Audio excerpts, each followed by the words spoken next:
American president Donald ട്രംപും Russian president Vladimir പുടിനും തമ്മിൽ ഒരു കൂടിക്കാഴ്ച നടത്തുന്നു. അതായത് ഓഗസ്റ്റ് 15-ന് അലാസ്കയിൽ വെച്ചാണ് ഈ കൂടിക്കാഴ്ച നടത്തുന്നത്. സത്യത്തിൽ ഇതുകൊണ്ട് പ്രത്യേകിച്ചൊരു പ്രയോജനവുമില്ല എന്ന് ട്രംപിനും അമേരിക്കയ്ക്കും നന്നായിട്ട് അറിയാം. എന്നിട്ടും എന്തിനാണ് ഇങ്ങനെ ഒരു നീക്കം? അതായത് ഒരു രണ്ടാം വട്ട ചർച്ച നടത്താനുള്ള സാഹചര്യം ഉരുത്തിരിഞ്ഞ് വരാൻ വേണ്ടിയിട്ടാണ് ഇത്തരം ഒരു ചർച്ച നടത്തുന്നത്. മാത്രമല്ല, ഈ അലാസ്കയിലേക്കൊക്കെ തന്നെ പുടിൻ പോകുന്നതിന് മുമ്പ് നാറ്റോ ഉൾപ്പെടെയുള്ള രാജ്യങ്ങൾ, സഖ്യരാജ്യങ്ങളെല്ലാം തന്നെ നിരോധനമൊക്കെ ഏർപ്പെടുത്തിയതാണ്. അവിടേക്ക് പോയി ട്രംപ് ചില ആവശ്യങ്ങൾ പുടിന് മുമ്പിൽ വെച്ചാൽ പുടിൻ അതെല്ലാം തള്ളിക്കളയും. മാത്രമല്ല, ഉക്രൈൻ വാർ അവസാനിപ്പിക്കുന്നതുമായി ബന്ധപ്പെട്ടാണല്ലോ ഈ പ്രശ്നങ്ങൾ. അതുകൊണ്ട് തന്നെ ഉക്രൈൻ്റെ കൂടുതൽ സ്ഥലങ്ങൾ ഇപ്പോൾ റഷ്യ പിടിച്ചെടുത്തുകൊണ്ടിരിക്കുകയാണ്. ഏതാണ്ട് ഒരു ദിവസം കൊണ്ട് 10 കിലോമീറ്റർ അധികം സ്ഥലത്തേക്കാണ് റഷ്യൻ സൈന്യം കടന്നു കയറി അധീനതയിലാക്കിയിരിക്കുന്നത്. ഈ ഒരു സാഹചര്യത്തിൽ ട്രംപ് പറയുന്നതൊന്നും തന്നെ പുടിൻ കേൾക്കണമെന്നില്ല. എങ്കിലും ഇരു രാജ്യങ്ങൾക്കും ബോധിക്കുന്ന നിഷ്പക്ഷമായ ഒരു സ്ഥലത്ത് വെച്ച് പിന്നീട് ഒരു മീറ്റിംഗ് കൂടാനുള്ള അരങ്ങൊരുക്കുകയാണ് ഇപ്പോഴത്തെ ലക്ഷ്യം. ഇതിന് മറ്റ് ചില കാര്യങ്ങളുണ്ട്. കാരണം അമേരിക്കൻ പ്രസിഡന്റ് ഡൊണാൾഡ് ട്രംപ് പറയുന്നതൊന്നും ഇന്ത്യയും കേൾക്കുന്നില്ല. നമ്മുടെ പ്രധാനമന്ത്രി നരേന്ദ്രമോദി അതിനെയൊക്കെ പുച്ഛിച്ച് തള്ളുന്നു. അതുകൊണ്ട് തന്നെ ഇവിടെ ആഭ്യന്തരമായിട്ട് ചില പ്രശ്നങ്ങൾ ഉണ്ടാകുന്നു. ഒപ്പം പാകിസ്ഥാന് മേൽ സമ്മർദ്ദം ചെലുത്തിക്കൊണ്ട് അവർ നമുക്ക് മേൽ പ്രഷർ ചെലുത്തുന്നു.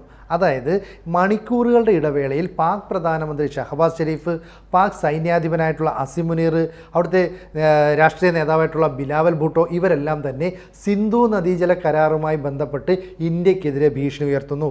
നമ്മുടെ ഡാം തകർക്കും, മിസൈൽ വിടും, അല്ലെങ്കിൽ സുനാമി സൃഷ്ടിക്കും, പലതരത്തിലുള്ള ആരോപണങ്ങൾ, ഭീഷണികളൊക്കെ മുഴക്കുന്നു.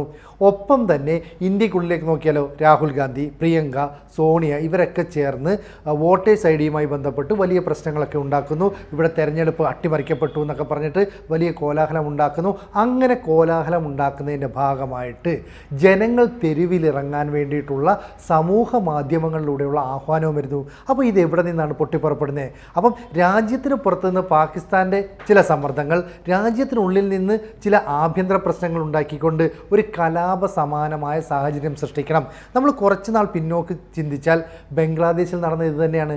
അവിടുത്തെ ഷേഖ് ഹസീന ഭരണകൂടത്തെ അട്ടിമറിക്കാൻ വേണ്ടി ജനങ്ങളെ തെരുവിലിറക്കി, വിദ്യാർത്ഥികൾ അതുപോലെ തന്നെ യുവജനങ്ങളൊക്കെ ഇറങ്ങിയിട്ട് ജയിലടക്കം തകർക്കുന്ന സംഭവങ്ങളുണ്ടായി. ഇതിന് സമാനമായിട്ട് ഇന്ത്യയിലും ചില പ്രശ്നങ്ങൾ ഉണ്ടാക്കണം. ഇത് കൃത്യമായിട്ട് ഭരണകൂടം മനസ്സിലാക്കുകയും ഇന്ത്യയുടെ സുരക്ഷാ ഉപദേഷ്ടാവായ അജിത് ഡോവലിനെ ഈ കാര്യങ്ങളൊക്കെ നിരീക്ഷിക്കാനായിട്ട് കൃത്യമായ നിർദ്ദേശം നൽകി, ചുമതല നൽകി, അവിടെ അനുവാദം നൽകിയിരിക്കുകയാണ്. ഇനി പ്രധാനമന്ത്രി നരേന്ദ്രമോദി രാജ്യത്തിന് പുറത്തു നിന്നുള്ള പ്രശ്നങ്ങളെ കൃത്യമായി അവലോകനം ചെയ്യുന്നു. ഇതിനിടയിൽ പുറത്തു വരുന്ന വാർത്ത, ഇന്ത്യൻ പ്രധാനമന്ത്രി അമേരിക്കയിലേക്ക് പോകുന്നു, ട്രംപുമായി ഒരുപക്ഷെ കൂടിക്കാഴ്ച നടത്തിയേക്കാം. എപ്പോൾ? സെപ്റ്റംബർ മാസത്തിൽ. അതായത് UN ഐക്യരാഷ്ട്രസഭയുടെ സമ്മേളനം നടക്കുന്നു. ഈ സമ്മേളനത്തിൽ പങ്കെടുക്കാൻ ലോക നേതാക്കളെല്ലാം വരുന്ന കൂട്ടത്തിൽ ഇന്ത്യയും പോകുന്നു. അത് അമേരിക്കയിൽ വെച്ചാണ് സമ്മേളനം നടക്കുന്നത്. അതുകൊണ്ടാണ്. അല്ലാതെ ഇന്ത്യൻ പ്രധാനമന്ത്രി ചെന്നിട്ട് അമേരിക്കൻ പ്രധാനമന്ത്രിയുടെ കാല് പിടിക്കാൻ പോകുന്നതൊന്നുമല്ല. ഇതിനിടയിൽ അമേരിക്ക മറ്റൊരു സമ്മർദ്ദം കൂടി ഇറക്കി.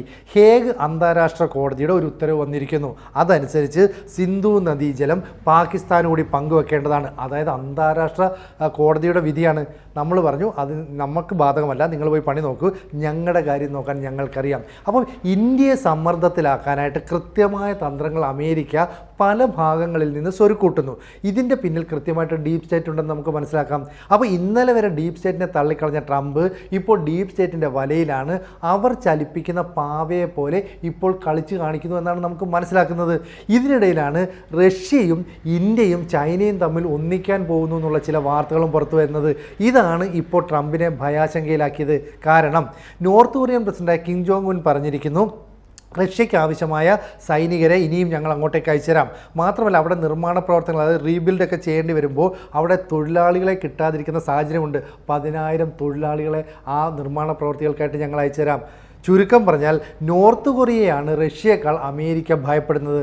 ആ രാജ്യത്തിൻ്റെ ഭരണാധികാരി പറയുകയാണ്, ഞങ്ങൾ എല്ലാ സഹായവും ചെയ്തു തരാമെന്ന്. അതായത് എന്തെങ്കിലും ഒരു പ്രവൃത്തിക്ക് ഇറങ്ങിത്തിരിച്ചാൽ മുന്നും പിന്നും നോക്കാതെ ആക്രമണം നടത്തുന്ന കിം ജോങ് ഉന്നിനെ അമേരിക്ക വല്ലാതെ ഭയപ്പെടുന്നു. ഈ കിം ജോങ് ഉന്നിന് റഷ്യയ്ക്ക് സഹായം നൽകാമെന്ന് പറയുന്നു. ഇപ്പുറത്തേക്ക് ചൈനയും ഇന്ത്യയും തമ്മിൽ ട്രംപിൻ്റെ നിലപാടുകൾ കൊണ്ട് ബന്ധം സുദൃഢമാക്കുന്നു. അങ്ങനെയാണെങ്കിൽ ഒരുപക്ഷെ ഈ വ്യാപാര കരാർ മൂലം ഇന്ത്യയും ചൈനയും അടുത്ത സുഹൃത്തുക്കളായി മാറുന്ന കാലവും വിദൂരമല്ല.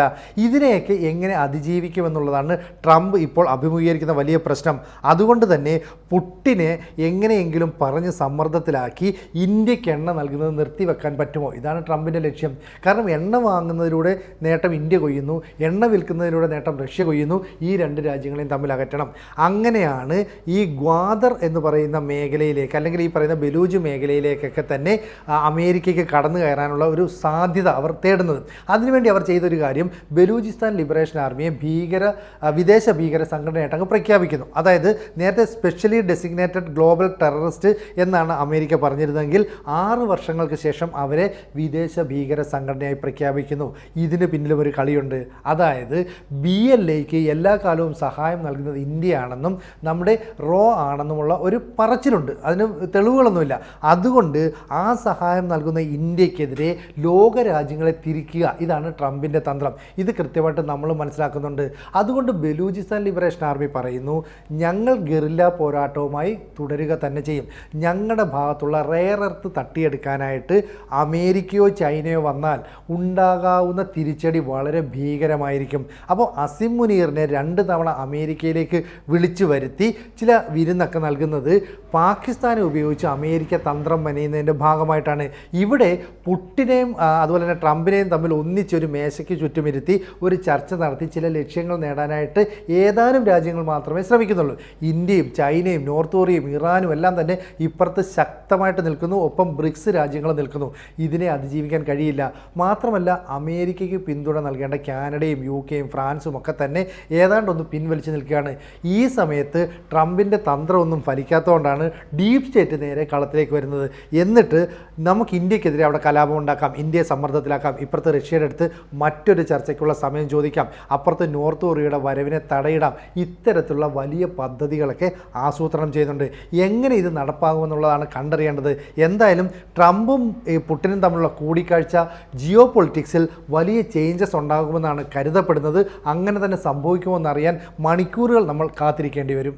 കൂടുതൽ വാർത്തകളും വിശേഷങ്ങളും നിങ്ങളിലേക്ക് എത്താൻ ABC മലയാളം സബ്സ്ക്രൈബ് ചെയ്യുക, ബെൽ ബട്ടണും അമർത്തുക.